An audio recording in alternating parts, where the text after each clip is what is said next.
Jadi istri kedua Rasulullah itu bukan Aisyah, bukan. Biar lo nggak bingung, gue ceritain sedikit tentang kisah Rasulullah dan para istrinya. Tapi perlu diingat ya, Rasulullah berpoligami bukan karena hawa nafsu dunia, tapi karena perintah Allah. Dan tentu saja, setelah diutus jadi nabi, segala tindakan Rasulullah itu sesuai perintah Allah, sesuai wahyu. Dan perlu digarisbawahi juga bahwa seorang wanita kalau tidak ingin dipoligami itu sah-sah aja, bukan menolak syariat Islam. Itu kejadiannya ketika Fatimah Zahra menolak dipoligami oleh Sayyidina Ali, dan itu disetujui oleh Rasulullah. Dan Sayyidina Ali tidak berpoligami selama bersama Fatimah Zahra. Sekarang gue ceritain kisah Rasulullah dan para istri-istrinya. Pada usia muda, Muhammad SAW dikenal di kalangan Quraisy sebagai Al-Amin, orang yang sangat jujur dan terpercaya. Saat berusia sekitar 25 tahun, beliau bekerja untuk seorang wanita bangsawan dan saudagar kaya, Khadijah binti Khuwailid, yang berusia pada saat itu 40 tahun.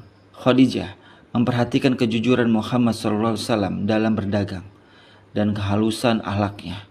Ia mengutus sahabatnya Nafisah untuk menanyakan apakah beliau bersedia menikah. Rasulullah menerima dengan penuh hormat, dan pernikahan pun dilangsungkan dengan mahar sekitar 20 ekor unta.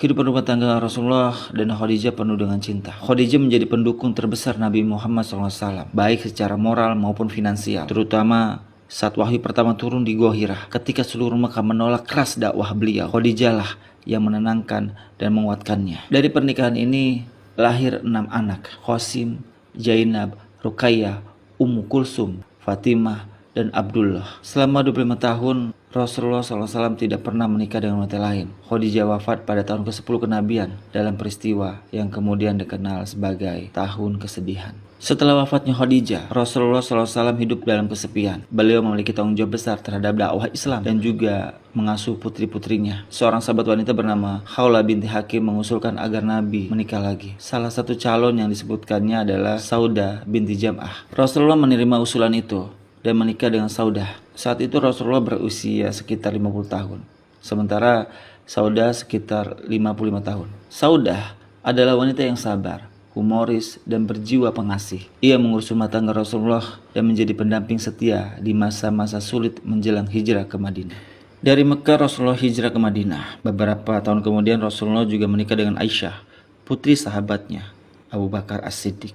Pernikahan ini disepakati di Mekah, tetapi baru dilaksanakan setelah hijrah ke Madinah, ketika Aisyah berusia sekitar 9 tahun, sedangkan Rasulullah saat itu sekitar 53 tahun. Aisyah adalah istri satu-satunya yang dinikahi dalam keadaan gadis. Beliau tumbuh menjadi sosok cerdas, berani, menjadi guru bagi banyak sahabat. Lebih dari 2000 hadis diriwayatkan melalui beliau, menjadikannya